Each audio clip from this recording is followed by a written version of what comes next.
5.3, step 1, help here. Strophic pair 2 from Ode 2 is the strophic pair I chose. And I made copies of this so you can cut and paste it right into 5.3, step 1 if you want to.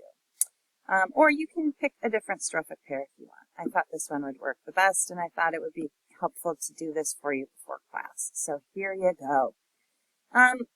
Let's read the strophic pair once, and then I'll talk about some definitions of words, the basic sort of literal level 2 of the strophic pair, what it means, and then we can move on to analysis, evaluation, and interpretation, okay? All right, strophe 2. Haughtiness in the high hand of disdain tempt and outrage God's holy law. And any mortal who dares hold no immortal power in awe will be caught up in a net of pain, the price for which his levity is sold. Let each man take due earnings, then, and keep his hands from holy things, and from blasphemy stand apart. Else the crackling blast of heaven blows on his head, and on his desperate heart. Though fools will honor impious men, their cities no tragic poet sings. Shall we lose faith in Delphi's obscurities? We have heard the world's core discredited, and the sacred wood of Zeus at Elis praised no more? The deeds and the strange prophecies must make a pattern yet to be understood.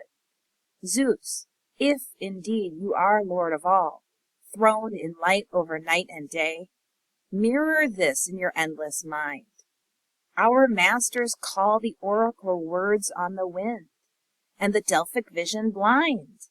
Their hearts no longer know Apollo, and reverence for the gods has died away. All right, so let's deal with some of these words. We've got haughtiness, meaning blatantly proud, and there are a lot of prideful words in this strophic pair. You might even trace that as a pattern. Disdain, a feeling of contempt for someone or something regarded as unworthy or inferior, scorn, so that's connected to pride as well. Levity is frivolity, a lacking in seriousness. Blasphemy, the act of insulting or showing contempt or lack of reverence for God. Impious, not pious, lacking in reverence or proper respect. So you can see a similar thread running through here. Obscurities, things not clearly seen, literally things shrouded in darkness. And the last one is reverence, honor or respect felt or shown. So this text is really about faith in the gods and how the characters who are on the stage are lacking faith in the gods. And it starts with this first sentence that offers a consequence for this lack of faith. Haughtiness in the high hand of disdain tempt and outrage God's holy law. And any mortal who dares hold no immortal power in awe will be caught up in a net of pain. So if you're mortal and you aren't in awe of the immortal, if you just blow them off and laugh at them and scoff at them, then you will be caught up in a net of pain. And we got that colon there, which shows us this is what that net of pain is. Well, what is it? It's the price for which his levity is sold. So the fact that you're scoffing, that you're lacking in seriousness with the oracles from gods, then that's going to catch you in a net of pain. All right, let each man take due earnings then and keep his hands from holy things, and from blasphemy stand apart. So that's sort of the warning. So, stay out of it. Stay out of the holy things if you're mortal, because you, and don't be blasphemous, because it's going to be problemsome. Problemsome? No, that's what I meant to say. Troublesome, I think. Problematic is another word I could use. Down here we are given another consequence. Else the crackling blast of heaven blows on his head and on his desperate heart. So the crackling blast, that's a fire, right? and that's going to blast on it on the person's head who's scoffing the gods and on his heart. And then the last sentence, though fools will honor impious men in their cities, no tragic poet sings. And so you want to have a tragic poet sing in your city, I think, if you're living in Thebes in ancient Greece, because that's a pretty important part of their art and culture. So that's another consequence that would be bad. All right, so then we have a question here in these 4 lines. Shall we lose faith in Delphi's obscurities, who have heard the world's core discredited, and the sacred wood of Zeus at Elis praised no more? So, are we going to forget about these things just because they're obscured, because they're in shadow and we don't fully understand them?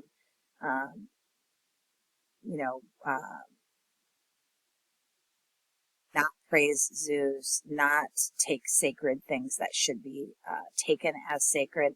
And you can look up this illusion, Sacred Wood of Zeus at Elis, see if you can find anything interesting on that if you like. So there's the question. Here's the answer. The deeds and the strange prophecies must make a pattern yet to be understood. So even though they seem obscure, they're clouded in shadow, they must work together to create some kind of meaning. Kind of like analyzing poetry, don't you think? Zeus, if indeed you are Lord of all, throned in light over night and day, mirror this in your endless mind. So here's a reference to the father of gods, right? The head honcho, Zeus, and then we have how he's described light in light, throned in light. Interesting that we have this if, though, right? The chorus is unsure here. If you're Lord of all. And then this is also a direct sort of plea to Zeus, right? Directly speaking to Zeus. Here's what we want you to do. Mirror this in your endless mind. And I think that's a figurative way of just saying, think about this. So as if there's a mirror in your mind and it's going to reflect, and the colon is showing us what is about to be said. Our masters call the oracle words on the wind and the Delphic vision blind. So I think this is a figurative way of saying, can you believe our masters, the people in charge, the nobility, like Queen Jocasta and Oedipus Rex, say that the oracles are not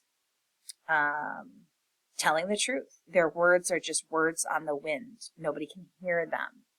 And the Delphic vision, the oracle at Delphi, is blind, cannot see the truth. And then it finally ends with their hearts no longer know Apollo, and reverence for the gods has died away. Okay, so you can do a lot of things with this. Here is what I ended up doing, and you can make use of this if you like. I looked at comparative imagery and saw some here and some here. Then I looked at some sensory details, found some of those. Illusions, they're all in the antistrophe. And you can look those up if you want to learn more about what those are exactly. We already know a little bit about some of those things. I looked at tone, and I think that it moves from a cautioning, warning, threatening tone to one that's more questioning. And then maybe by the end it's kind of a lost or hopeless tone. Remember, the tone is the speaker's attitude. So the chorus's attitude towards the subject matter of people having a lack of faith. I think, we can see this with who dares hold and the price for which, let each man. And then finally here, though fools will honor impious men their cities, no tragic poet sing. So we have this tone here where it's cautioning, warning, threatening. And by the antistrophe, we've got this question and answer.